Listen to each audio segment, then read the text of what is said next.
Aujourd'hui, c'est jeux de société. J'avais envie de parler d'un éditeur. J'ai envie de parler d'édition et tout. Enfin,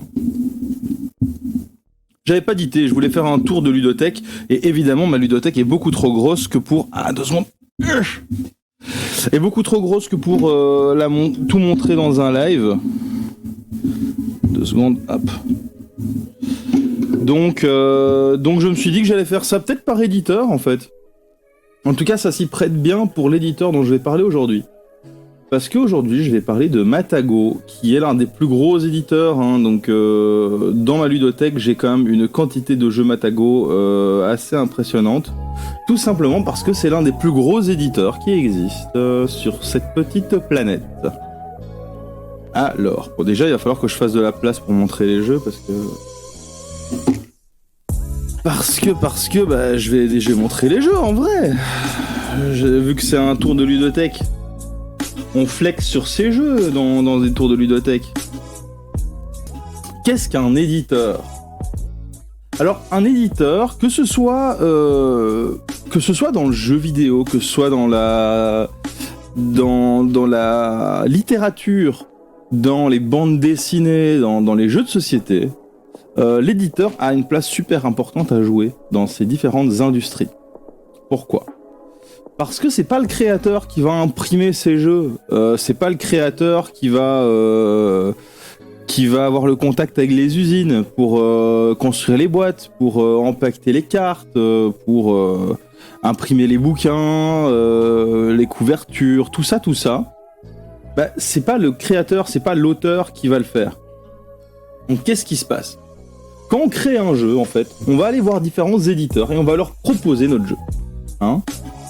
Là, l'éditeur, il va décider, ok, est-ce que je le prends, est-ce que je le prends pas ? L'auteur d'un jeu n'est d'ailleurs même pas l'illustrateur de son propre jeu, en général. C'est l'éditeur qui va ensuite venir discuter avec l'auteur des mécaniques de jeu, etc., qui va essayer de trouver le thème le plus propice pour ces mécaniques de jeu, qui va proposer un illustrateur pour illustrer le jeu, etc. Et c'est pas l'éditeur qui va se charger de vendre le jeu, l'éditeur il se charge de produire le jeu.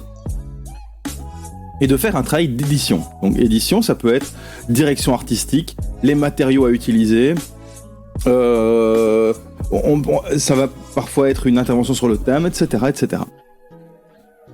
Donc, une fois que l'éditeur a produit le jeu, il va passer par un distributeur qui, lui, va se charger de revendre le jeu aux revendeurs.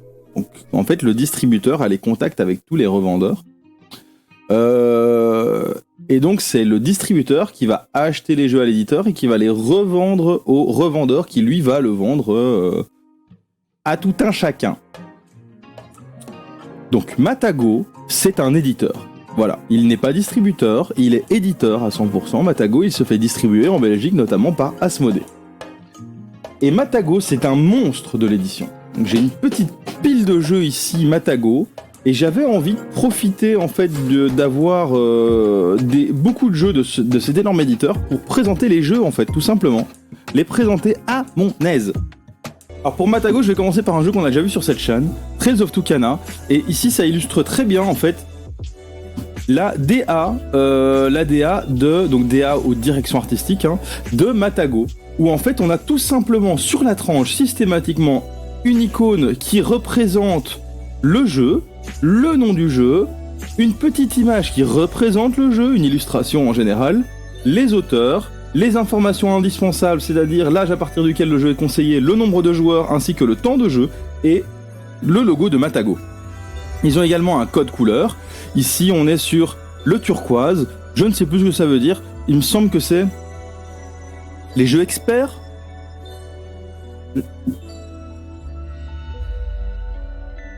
Il y a moyen que ce soit un truc comme ça. Donc, j'ai parlé un petit peu du coup de Trails of Tucana, profitons-en. Hein. Trails of Tucana, c'est un jeu de flip and write. Donc j'ai fait un live sur les flip and write, justement. Les flip and write, c'est des jeux dans lesquels on va retourner des cartes et en fonction de ce qu'on obtient sur nos cartes, on va écrire sur une fiche et essayer de marquer le plus de points possible en optimisant.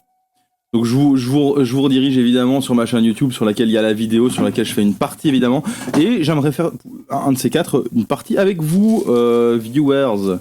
Donc évidemment, dans le Trails of Tucana, on nous met un tas de crayons. Et nous avons des îles. Donc pour rappeler le concept un peu de Trails of Tucana, c'est très simple. On a des îles, donc Isla Petit et Isla Grande. Isla Petite et Isla Grande. Donc qui sont en fait des îles touristiques un peu à la Isla Nublar, hein, pour ceux qui connaissent Jurassic Park.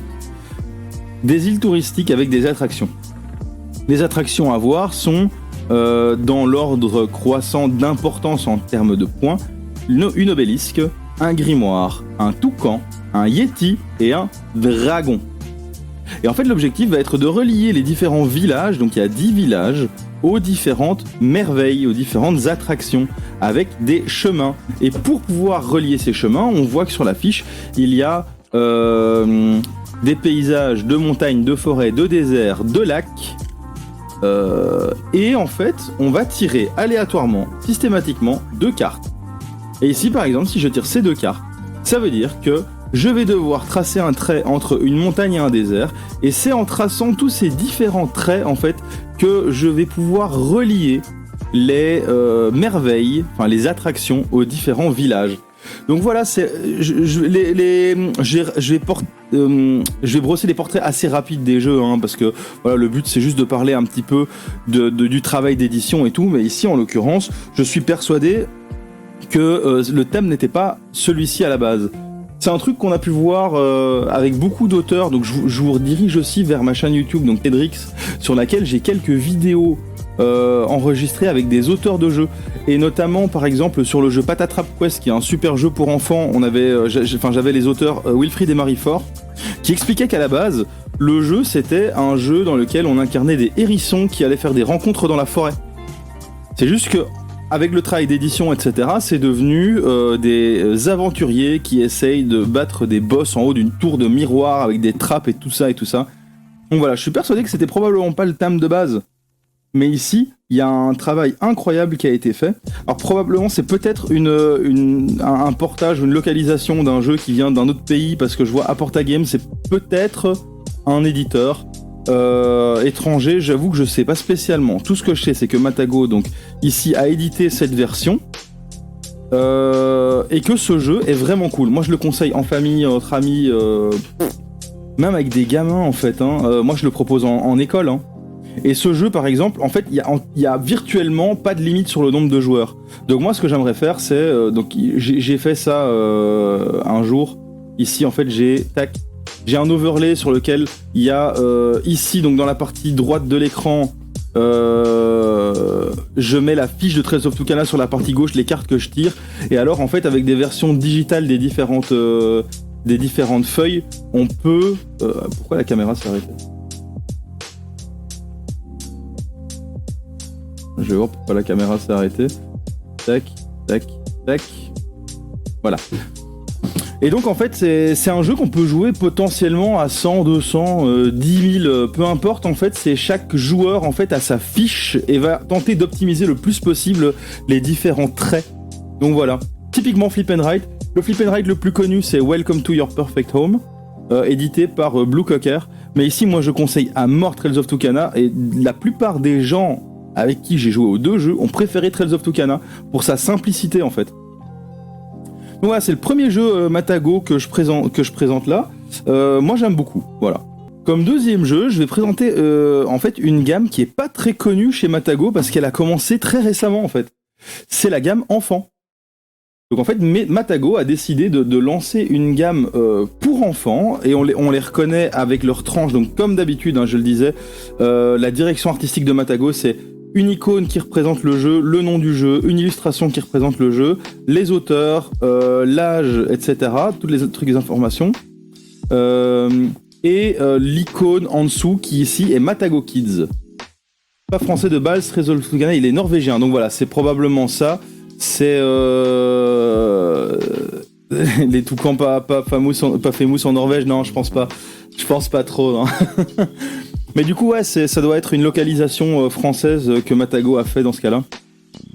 C'est aussi un des travaux d'édition. Hein, mais donc voilà, Monster Soup, je pense que c'est le premier jeu de Matago Kids, enfin édité par Matago Kids. C'est un super jeu en fait de plus d'adresse et en l'occurrence qui va travailler la motricité fine pour les enfants vraiment jeunes. C'est pour ça qu'on voit que le jeu il est édité pour 5 ans et plus. Et donc en fait c'est un pan moins connu de Matago que je trouve assez cool parce que ils mettent au service des jeux pour enfants leur qualité d'éditeur. Parce que je trouve que Matago a toujours trouvé un équilibre assez juste pour ce qui est de l'équilibre entre thème et mécanique. Voilà. Le but va être chacun va choisir un petit monstre et de nouveau le travail d'illustration. En fait, ils ont il est pas sur BGA. Ah, c'est pas de bol ça. Donc ils ont en fait un travail d'illustration qui est ouf. Chez Matago, il doit avoir un pool d'illustrateurs incroyable. Ouais, comme ça, tu sais, le mercredi, je fais de l'art en général. Donc si ça se trouve, non, le jeudi après-midi, je fais de l'art. Donc peut-être qu'un jour, je serai illustrateur chez eux. Hein, on peut espérer. Et donc ici, voilà, je trouve l'illustration super cool. Chaque joueur va avoir un petit monstre, va avoir un sac avec des ingrédients et un bol pour faire sa soupe. Et on va tirer au hasard des cartes qui vont représenter des ingrédients et on va essayer le plus rapidement possible de trouver le bon ingrédient. Donc ici, voilà, je vais faire un petit tour d'exemple. Hein. J'ai mon sac vert, j'ai mon tas de soupe vert. Le premier tour, ça va être trouver un ingrédient et en fait, le premier joueur à avoir trouvé le bon ingrédient pour la soupe aura gagné. Donc ici en l'occurrence ça va être le premier tour, ça va être une soupe à un ingrédient, on va tirer ceci, donc là c'est l'araignée. Donc maintenant en fait je vais devoir essayer de trouver à l'aveuglette dans mon sac une araignée. Et donc voilà, le but ça va être d'être rapide et ça va vraiment pour les gamins travailler la perception. Ici par exemple j'ai pris un nounours, je me suis trompé donc je vais le remettre dans le sac et je vais rechercher l'araignée. Et donc ça va vraiment travailler la perception, les perceptions sensorielles du toucher dans ce cas-ci. Et en plus il est très fun, hein. Il est très fun. Et à moins d'adapter en fait tout simplement les difficultés. Voilà, j'ai l'araignée. Je le mets, je dis top, j'ai fini ma soupe. Et en fait ce qui va se passer c'est que je vais recevoir un cube en fait. Et ce cube je vais le mettre dans mon sachet, ce qui va parasiter un peu mes recherches d'ingrédients par la suite. Donc plus on va gagner, plus on va avoir de cubes qui vont parasiter notre sachet. Donc c'est vraiment un jeu qui va travailler pas mal de choses chez les gamins. Moi je le trouve assez cool, il est assez sous-coté j'ai l'impression. Par contre l'édition elle est incroyable pour le jeu que c'est. Je trouve qu'il a pas mal d'intérêt, notamment en fait pour les gamins, même de moins de 5 ans, si on veut les éveiller à ce genre de choses, parce qu'on va pouvoir adapter les règles, hein, par exemple, de faire en sorte qu'il n'y ait pas de gagnant, juste tout le monde doit faire sa soupe, et puis voilà quoi. Donc il n'y a pas de pression de temps, etc. Je pense que voilà, l'âge... Il est principalement là pour empêcher les gamins trop petits de jouer avec les petits tokens et donc le risque évidemment qu'ils les foutent en bouche et qu'ils les avalent.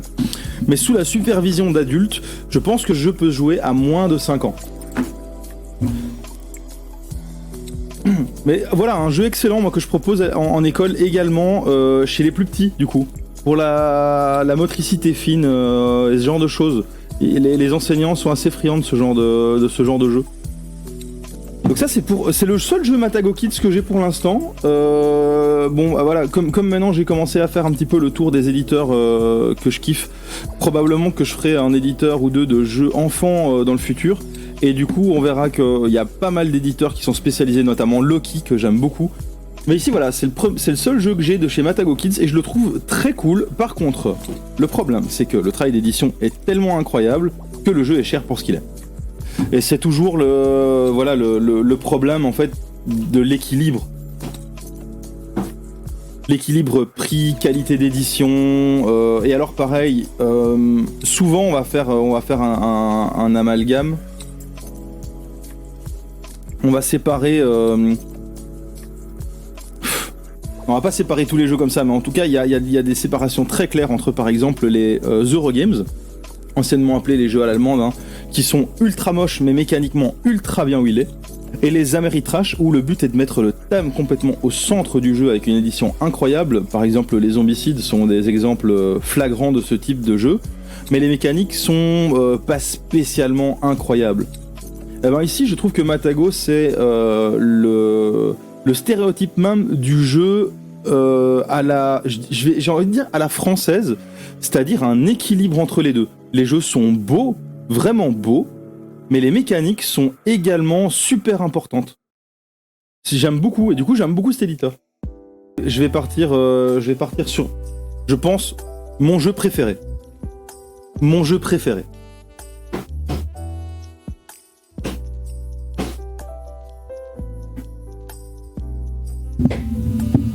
Pouah là là là là là là. Site. Alors il y a beaucoup de gens qui me disent ouais mais non mais ça se dit site. Alors non. Soit ça se dit site, soit ça se dit site.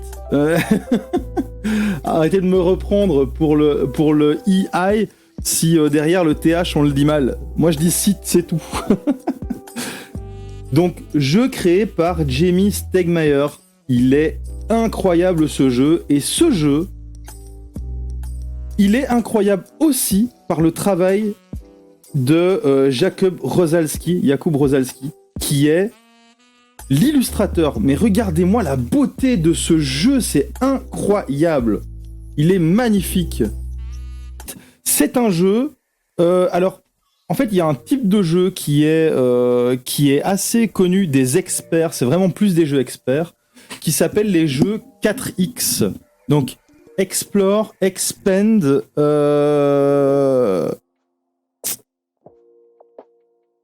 Merde. Il y a Exterminate, mais le troisième X, je sais plus c'est quoi. Mais en gros, c'est... Exploit. Donc, Explore, Expand, Exploit, Exterminate.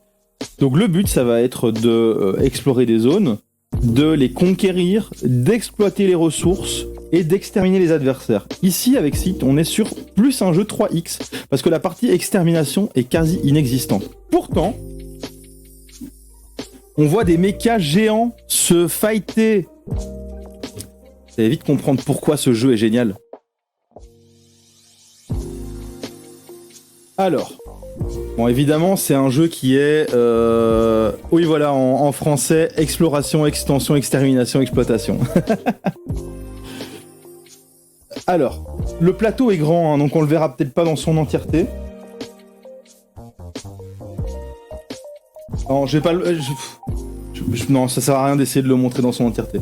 Mais en gros, ici, ça c'est un tiers du plateau. Donc on va avoir plein de petits hexagones comme ça, avec des ressources à exploiter. Dessus, il y a pas mal de... en fait, je vais tout simplement montrer un screen du plateau, hein, comme ça au moins je peux expliquer en montrant. Donc, le plateau de Site, en fait, il est réparti de cette manière. On voit qu'il y a plein d'hexagones avec différentes armées autour. Petit disclaimer, qui est toujours un petit peu désagréable à découvrir à l'achat d'un jeu. Je vais boire une gorgée pour mettre un petit peu de suspense. On voit autour du plateau plein d'armées. On voit la Saxonie, hein. Ça c'est... J'ai oublié le nom. Ça c'est les Irlandais, les Nordiques, les Russes-Viettes. Mais justement ici en fait tu as pas beaucoup... Je vais expliquer, tu fais pas beaucoup de points en défonçant les autres. Vraiment pas. Ça c'est les Chinois et ça c'est la Crimée. Donc en fait, il y a 7 armées. Erreur! Dans le jeu de base, il y en a 5. En fait, l'Irlande, ici en haut à gauche, et la Chine, en bas à droite, c'est l'extension Les Conquérants du Lointain. Évidemment, ils sont pas du tout indispensables au jeu. Et ils ont bien leur place en tant qu'extension, mais je trouve toujours dommage de voir qu'un plateau a été prévu pour ces armées, et qu'ils sont sortis après en extension. Après, je me dis, j'ai toujours cette autre voix dans ma tête qui me dit, ok, le jeu, il est cher. Il est entre 80 et 90 euros. S'il y avait eu les Conquérants du Lointain et... Enfin, les deux armées du Conquérant du Lointain dans la boîte de base, le jeu, il aurait coûté plus de 100 balles. Donc en fait, de nouveau, c'est un équilibre qu'il faut trouver. Et je pense que Matago, de toute façon, vise les joueurs de jeux experts. Où les gens, en fait, sont prêts peut-être à comprendre ce type de choses. Mais donc voilà. Plein d'hexagones avec des petites ressources à exploiter. pas mal de choses assez intéressantes. Chaque armée va commencer dans une zone qui est délimitée par des rivières, et évidemment on ne peut pas traverser les rivières avant un certain temps, donc on va de toute façon déjà commencer, chacun dans son coin, à essayer de récupérer suffisamment de ressources pour pouvoir traverser les rivières. Ensuite il y a des voyages rapides, notamment ici les mines, qui vont nous permettre de voyager de mine en mine. Il y a évidemment des lacs dans lesquels on ne peut pas aller, à part si on a évidemment certains pouvoirs qui vont nous permettre d'y aller. Et au centre, une usine. Parlons d'abord du thème. Le thème, alors je vais passer... je vais repasser sur la caméra, hein, voilà. Le thème, moi je le trouve incroyable. En fait, on est dans une version alternative du 19e siècle. Et dans cette version alternative, Nikola Tesla aurait trouvé une énergie, une source d'énergie insatiable, non pas insatiable, intarissable, et incroyablement utile pour notamment construire des mechas, bordel, des mechas, au 18e siècle. Sauf que les commandes n'ont pas arrêté d'arriver chez lui, hein, dans son usine qui est au centre du plateau, et ces commandes venaient de la Saxonie, des Rusviètes, etc., mais pour avoir des mechas de combat. À un moment, évidemment, la guerre a pété, tout le monde s'est mis sur la gueule, plein de gens sont morts, Nikola Tesla est deg. Chaque armée finit par se replier, lui il s'enferme dans son usine et il dit stop, terminé, j'en ai marre. Du coup, on est post-guerre dans une, en fait c'est plus ou moins les Balkans, hein, dans cette zone de la Terre où on est dans une espèce de guerre froide où en fait tout le monde se toise, mais personne s'attaque évidemment parce que plein de gens sont morts et tout. On n'a plus que quelques mechas de combat, mais voilà, Nikola Tesla a décidé d'arrêter d'en construire, donc faut faire avec ce qu'on a. Donc c'est dangereux de s'engager dans un combat ouvert. Voilà le thème. Alors j'ai un pote qui m'a dit, il n'y a pas de thème dans ton jeu. J'ai dit, mais mec, t'es ouf. Regarde un peu le plateau, il est incroyable. Alors pour mettre... non, je vais y venir après. Donc en fait, sur le plateau, il y a pas mal d'éléments. De nouveau, c'est un jeu expert. C'est pour ça que on va avoir énormément de pistes. Notamment ici, on a des pistes de score, à gauche, à droite, en haut, un peu partout. Et en fait, je vais y revenir, mais d'abord, je vais parler un petit peu... Non, en fait, non, je vais pas y revenir. Je vais en parler directement. L'usine va permettre de récupérer une carte usine qui va permettre, évidemment, d'avoir des avantages. Cette piste-ci représente la piste de points de pouvoir pour le combat. Je joue rarement sur BGA. Je dois avouer que je joue très rarement sur BGA, pour te répondre, Tom. Je joue très rarement sur BGA. En fait... je suis mitigé par rapport à BGA. J'ai utilisé BGA pour tester des jeux, hein, notamment 3 Dice, que j'ai testé d'abord là-dessus. Et pareil, les ruines perdues de Narak, je l'ai testé sur BGA d'abord. Mais en fait, le calcul automatique des points, je trouve que c'est quelque chose... Pareil, ici en fait, Sith, il existe en version digitale. Et en fait, c'est très difficile de savoir qui est devant, qui est derrière, quand est-ce que ça vaut le coup de mettre un coup de boost ou pas. Justement, dans ce jeu, attaquer quelqu'un, ça, c'est très compliqué. Et donc, en fait, quand tu attaques quelqu'un, il faut vraiment être sûr d'attaquer la bonne personne, de bloquer la bonne personne, etc. Et donc, en fait, ce genre de choses, sur une version digitale, tu vas voir les scores de tout le monde en temps réel. Mais ça, c'est quelque chose que tu n'as pas dans le jeu parce que en fait, le score, il est calculé sur la thune. C'est le joueur qui a le plus de thunes à la fin de la partie qui gagne. Et tu peux juste te dire, ouais, il a l'air d'avoir beaucoup de thunes, je sais pas trop. Et ils disent dans le jeu, si tu veux faire un calcul des scores à un temps X, il faut le demander, il faut le payer. Tu dois dire, ok, vas-y, je vais payer des pièces d'or et je demande qu'on compte tous un peu nos points pour voir où on en est. Ce genre de truc, tu l'as pas sur une version digitale. Mais après, BGA, c'est une incroyable alternative, surtout pour 2020, année pendant laquelle l'Europe a été confinée pendant plusieurs mois. Donc évidemment, c'est trop bien comme plateforme, hein. Mais moi, si je peux, tant que faire se peut, jouer en physique, j'aime bien. Je préfère. Et donc je suis pas beaucoup sur BGA. Et donc ici on a une piste en bas à droite de puissance qui va donner la puissance pour les combats. C'est-à-dire qu'en fait on va pouvoir utiliser maximum 7 points de cette piste. Et donc si on est à 3, 4, on utilisera maximum 4 points pendant les combats. Et donc c'est comme ça qu'on va un petit peu voir qui est plus dangereux, qui ne vaut mieux pas attaquer, etc. Ça c'est l'emplacement des cartes objectifs. Parce que chacun va avoir un ou deux objectifs cachés qu'il va pouvoir résoudre. Ici, c'est des cartes rencontres. Et en fait, à gauche, à droite sur le plateau, on voit ici ou ici des petits emplacements pour des pions rencontres. Si on tombe avec son héros sur un pion rencontre, on va pouvoir faire une rencontre. Et je vais y revenir, mais ça immerge bien dans le thème. Cette piste-ci, c'est la piste de popularité. Si on chasse des ouvriers d'une zone, on perd en popularité. Des ouvriers adverses, etc. Le but, c'est d'être le plus populaire possible. Parce qu'en fait, ici, on voit les étoiles. Donc les étoiles, ce sont les objectifs résolus. En fait, dès qu'un joueur met 6 objectifs, la partie est terminée. Donc ici, les objectifs, si on est peu populaire, ils valent 3 pièces à la fin. Ils valent, si on est très populaire, 5 pièces à la fin. Si on a fait tous 5 objectifs, à part le dernier joueur qui a fait 6 objectifs, si le joueur qui a fait 6 objectifs est ici sur la piste et qu'un joueur se trouve ici sur la piste, celui qui a 5 objectifs à 5 a 25 pièces à la fin. Celui qui a 6 objectifs à 3 a 18 pièces à la fin. C'est là que c'est très intéressant de bien timer ses actions. Ici, ce sont les territoires possédés. Et de nouveau, en fonction de la popularité, un territoire possédé vaudra plus ou moins de points. Et ça, c'est les ressources qu'il nous reste à la fin de la partie. Et ici, en fait, ce sont les objectifs qu'on va pouvoir mettre. Donc, ça, c'est la manière dont fonctionne Scythe. Alors, de base, je pense qu'il y a des inserts, je ne sais plus, mais moi, j'ai tout retiré pour utiliser mes boîtes de rangement. Parce que je suis maniaque. J'achète mes petites boîtes dans mon magasin de bricolage et elles sont taille idéale pour ranger les armées de Scythe. Voilà. Ici, paf, c'est juste idéal. Donc ce que je vais faire, c'est que je vais un peu déblayer pour expliquer le jeu un peu plus en avant. Donc en fait, dans le jeu, chaque joueur va avoir 2 plateaux.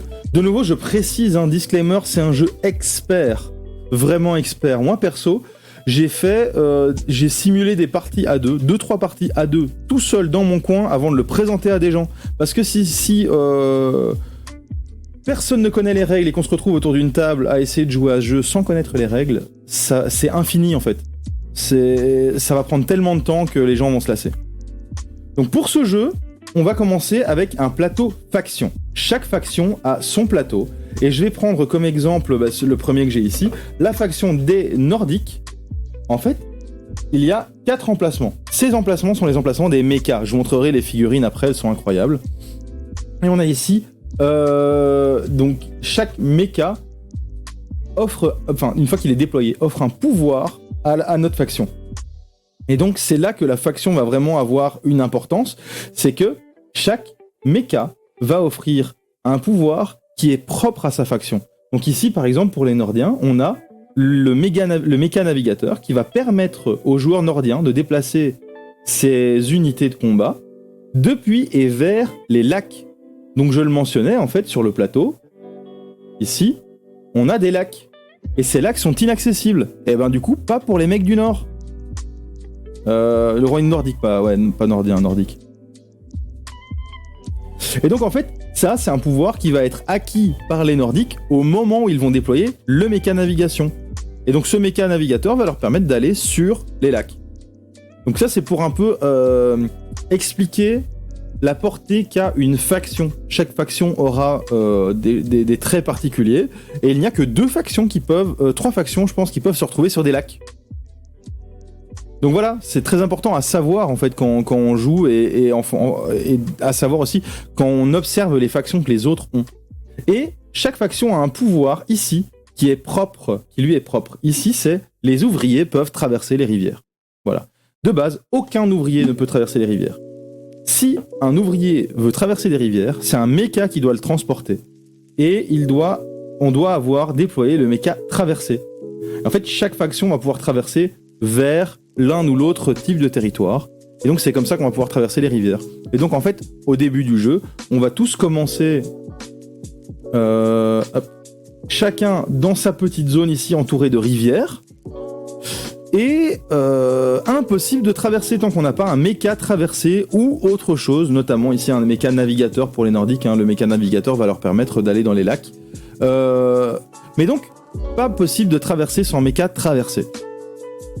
Et à ce moment-là, en fait, ce qu'on va faire ici, par exemple pour les Saxons, c'est essayer de récolter du fer pour construire un méca qui va nous permettre de débloquer le pouvoir de traverser. Donc ça, c'est pour les plateaux factions. Chaque joueur a également un plateau joueur. Un exemple de plateau joueur, ça va être celui-ci.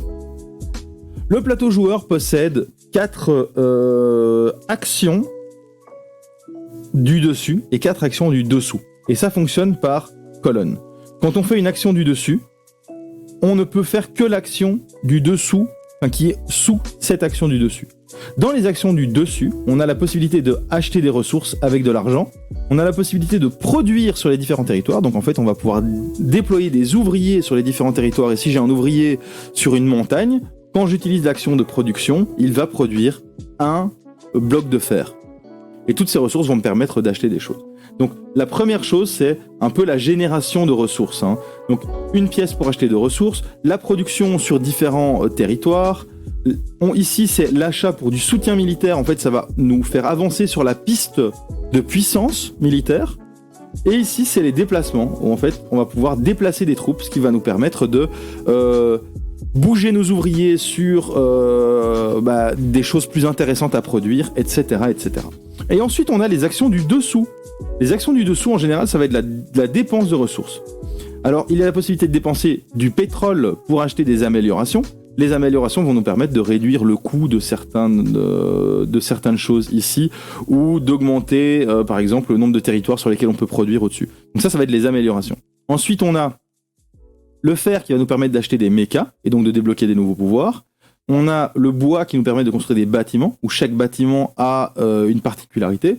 Et on a la nourriture qui va nous permettre de recruter des recrues, et en fait, d'enrôler des recrues.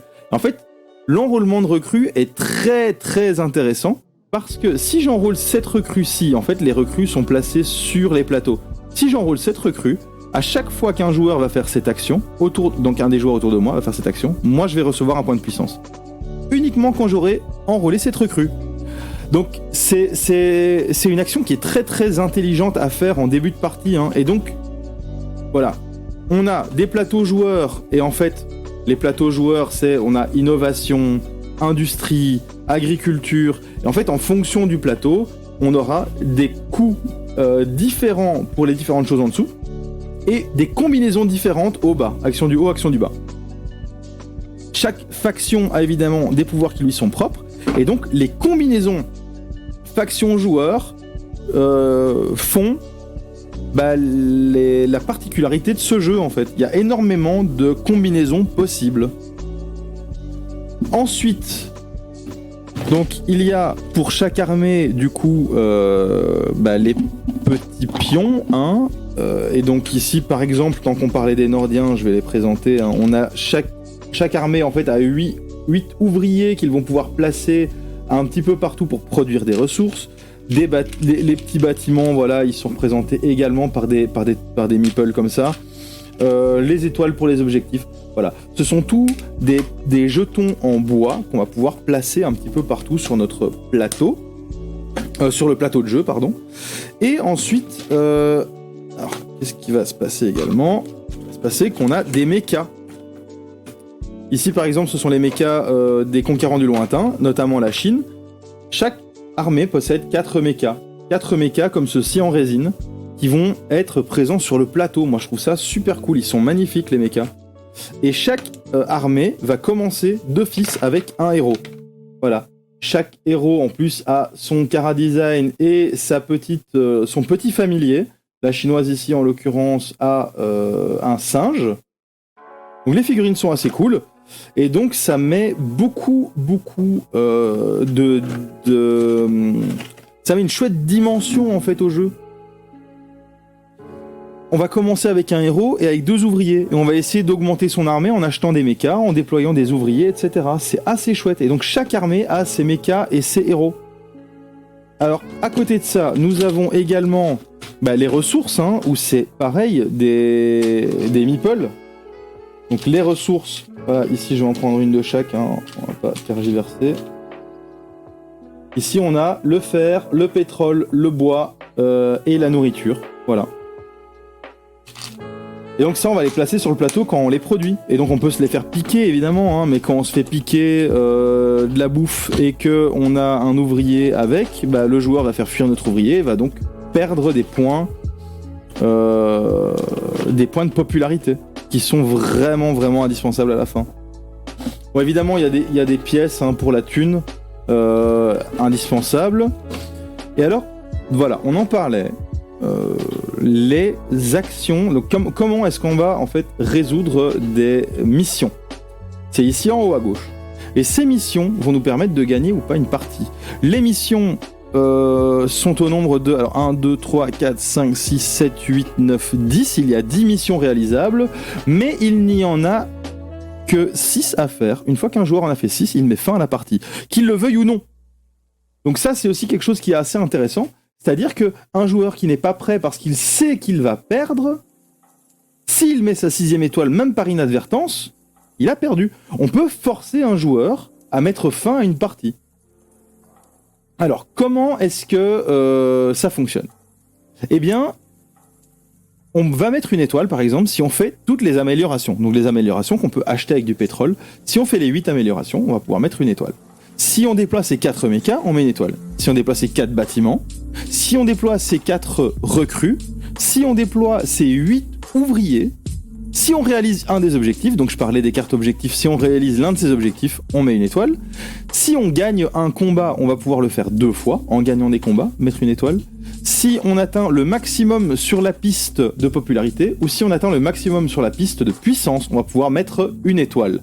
Et donc en fait, il y a moyen de gagner une partie sans faire le moindre combat. Les combats sont dangereux, parce que si on perd, on donne une étoile à l'adversaire. Si on gagne, on peut potentiellement se mettre à découvert, ou alors on va faire fuir. Donc en fait, les combats doivent être utilisés avec parcimonie et doivent être stratégiques. Ils doivent empêcher un adversaire de faire un move qui peut lui faire gagner la partie. Donc la manière dont les combats vont fonctionner, chaque joueur possède une petite roue de combat, comme celle... Paf. Une petite roue de combat comme celle-ci. Et chaque joueur va essayer d'avoir plus ou moins de cartes de combat. Les cartes de combat sont celles-ci. Elles vont de 2 à 5. Voilà. Et donc en fait, si moi par exemple j'ai une carte qui vaut 4, que j'ai un mecha engagé dans le combat, je vais pouvoir utiliser une seule carte. En fait, on va pouvoir utiliser un nombre de cartes qui est égal au nombre d'unités de combat présentes. Le héros et les mechas sont les unités de combat. Si j'ai par exemple une carte 4, que je décide de la jouer, je vais mettre comme ça. J'ai, mettons, 4 points sur la piste de puissance, je vais pouvoir jouer 4 points maximum. Ça me fait 8 au total. Si l'adversaire a plus que 8, il a gagné. C'est tout. Si on a une égalité, c'est l'attaquant qui gagne. Par contre, si j'ai 14 points de puissance, je vais pouvoir en jouer 7 maximum. C'est vraiment un jeu extrêmement intelligent. C'est un jeu qui prend du temps à maîtriser. Moi j'ai des potes qui jouent non-stop et maintenant ils savent quand ils ont... Donc c'est des combinaisons, t'as un plateau joueur et un plateau faction. Quand ils ont telle combinaison, ils savent comment ils doivent commencer leur partie et tout. C'est un jeu qui est super intelligent. Et donc ça c'était pour Sith. Alors Sith, comme je le disais, malheureusement de base il y a 5 armées. Donc si on veut les 7 armées, il y a l'extension Conquérant du Lointain qu'il va falloir malheureusement se procurer. Avec les Albions, donc en fait c'est les Irlandais qui viennent du nord-ouest, et les Chinois qui viennent du sud-est. Parce qu'en fait, ce jeu se situe dans un 19e siècle alternatif, plus ou moins dans les Balkans. Par contre, une extension qui n'est pas indispensable, mais qui est toujours cool à avoir, même si on ne l'utilise jamais dans nos parties, parce qu'elle n'est pas spécialement appréciée, elle apporte pas beaucoup au jeu, mais je la trouve juste belle. C'est Stratège des cieux, hein. Regardez cette illustration, bordel! Jakub Rosalski, l'illustrateur, il fait un taf incroyable. Et donc en fait, chaque armée va avoir une aéronef à placer sur le plateau. Et en fait, en fonction des cartes qui sont tirées, parce que les pouvoirs de l'aéronef, chaque aéronef aura un pouvoir passif et un pouvoir actif. Et en fait, ça c'est tiré au hasard en début de partie et tout le monde a les mêmes pouvoirs. Donc c'est assez intéressant. Mais du coup, sur le plateau, on a une aéronef comme ça qui se balade. Elles sont énormes en plus. Et la qualité des figurines est quand même assez cool. Voilà. Donc les aéronefs, moi je trouve... en fait, moi c'est plus par pur fanboyisme que j'ai cette extension. Parce que moi j'ai des potes qui sont ultra fans de ce jeu mais qui vont jamais prendre cette extension parce qu'ils ne l'aiment pas. Moi je suis pas fan de l'extension en tant que telle, mais je la voulais quoi. Je la voulais. Il me la fallait. Donc ça c'est la petite extension concurrent du lointain. Le jeu a été prévu avec 3 extensions en fait à la base. À la création, si j'ai bien compris. Le jeu était déjà prévu avec 3 extensions. Évidemment, l'extension Les Concurrents du Lointain était là dès le début parce que les armées du Concurrent du Lointain étaient déjà prévues sur le plateau à la base. Stratège des Cieux, c'est une autre extension. Et alors, la 3e extension, c'est ceci. Je vais pas l'ouvrir parce que ça spoilerait. C'est le réveil de Fenris. Le réveil de Fenris, c'est super cool parce qu'en fait, ça nous met... donc j'ai réexpliqué rapidement le contexte du jeu. Donc, 19e siècle alternatif, Nikola Tesla a découvert une source d'énergie intarissable qui lui permet de construire des robots qui font pas mal de trucs comme, par exemple, la guerre. Donc, ses clients sont les dirigeants des pays comme la Saxonie, etc. Et ils vont lui acheter des mechas de combat. Une guerre va éclater, plein de gens vont mourir... chacun va se replier parce qu'on se rend bien compte que personne va gagner et les ressources sont de plus en plus rares. Nikola Tesla, dégoûté de voir à quel point ses créations ont semé le chaos, décide de s'enfermer dans son usine qui se trouve au centre du plateau et de s'y cacher ad vitam aeternam. Les pays donc n'ont plus moyen de se procurer de nouveaux mechas, ils ont leurs quelques mechas restants et on est dans une espèce de entente cordiale où chaque faction va rester dans son coin parce que un conflit ouvert risque de coûter beaucoup trop cher, que ce soit en vie ou en ressources. C'est dans ce contexte en fait que la campagne va commencer. Donc le jeu il se passe dans ce contexte, la campagne va permettre de continuer cette histoire. Avec 2 armées exclusives et plein de choses intéressantes. Et alors, je vais l'ouvrir ailleurs parce que je sais plus où j'en suis dans la campagne. J'ai fait une fois cette campagne à 2 et je l'ai commencé à 4. Et donc en fait, c'est une campagne qui se joue sur 8 parties. Donc je vais pas montrer les boîtes et tout parce que ce serait spoilé. Il y a plein de boîtes à ouvrir à différents moments de la campagne. Mais juste pour montrer... Voilà en fait le livre de campagne et ça spoile pas la première page, on a plein d'histoires en fait. Vraiment l'histoire de la campagne, ensuite la mise en place et tout. C'est un jeu expert, hein. Il y a beaucoup à lire, je préviens d'avance, mais moi c'est mon jeu préféré, il est incroyable. Alors juste, Jakub Rosalski, l'illustrateur, moi je le trouve ouf. Franchement son travail d'illustration il est incroyable. Et ici, j'ai évidemment son artbook, parce que je suis un Yankee. Un vrai pigeon. Regardez-moi ce travail d'illustration. J'avais envie en fait parce que en gros, ce qui se passe souvent, c'est que un illustrateur sur un jeu de société ne sera pas payé, ne sera pas rétribué aux royalties. Donc, si le jeu se vend à 100 000 exemplaires. En fait, ça va rien changer pour lui. L'auteur, lui, il sera payé de cette manière. Il sera payé à hauteur de X% de la valeur du jeu. Hein. Mais un illustrateur, lui, va être payé en one-shot pour l'illustration. Et puis voilà. Et donc ici, en fait, en achetant ce livre, ça me permet de dire Jakub, incroyable ton travail d'illustration. Et donc ici, en fait, on a vraiment son travail, sa manière de voir les choses, le gigantisme, en fait. les humains face... Donc en fait, on peut le voir dans le jeu Sith. Le jeu Sith est bourré d'illustrations d'humains, de vaches, etc. en contre-champ avec des mechas gigantesques. Et ben ici, on a des samouraïs géants face à des armées. On a des titans. Donc ici, on est vraiment plus dans la période antique. Et en fait, dans son artbook, que moi j'apprécie beaucoup, il a plusieurs, on va dire, chapitres, plusieurs collections d'illustrations. Donc ici, on est vraiment sur vikings, samouraïs, etc. Et à chaque fois, des géants face à des humains. Voilà. C'est vraiment sa patte. Ensuite, on est en 1920+. Donc en fait, on est un petit peu après le jeu. Et donc, on voit toujours les mechas, donc toujours une version alternative du début du XXe siècle. Les mechas, ici on voit même carrément les Allemands, Première Guerre mondiale avec les casques à pointe. On a des mechas face aux ouvriers parce que oui, en fait, dans cette version alternative, toute cette énergie est essentiellement utilisée pour le combat. En fait, on utilise, pour l'instant, on est toujours en train de cultiver avec des bœufs qui tirent des charrues, etc. Donc c'est ça qui est chouette, c'est vraiment cette dichotomie qu'il y a entre l'armée qui est surmoderne dans une espèce de... C'est limite steampunk, en fait. Et puis, on a la caste rurale qui est toujours encore en train de travailler, comme à l'époque, en fait.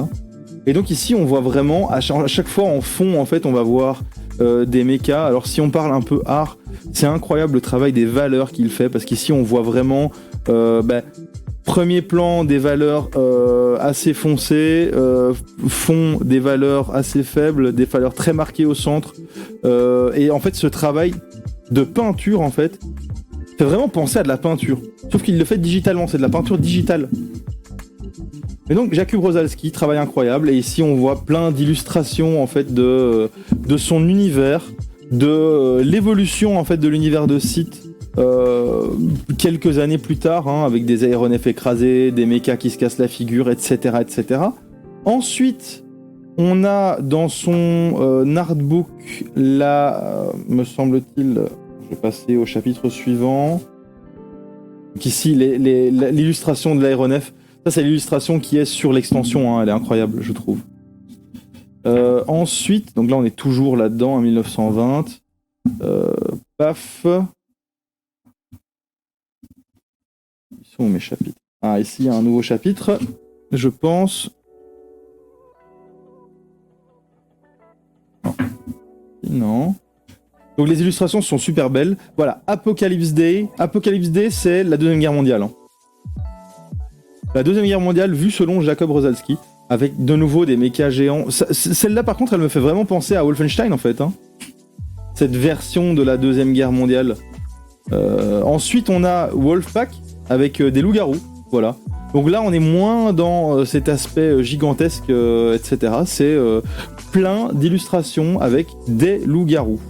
Alors ici, on est sur quoi, là? C'est toujours les loups-garous, mais étrange, il y a des robots, à l'aise. Donc les loups-garous. Et puis à la fin, il y a un petit tutoriel. Comment peindre comme Jakub Rosalski, avec des nains de jardin. Super mignon, et alors il a pas mal de petites illustrations comme ça.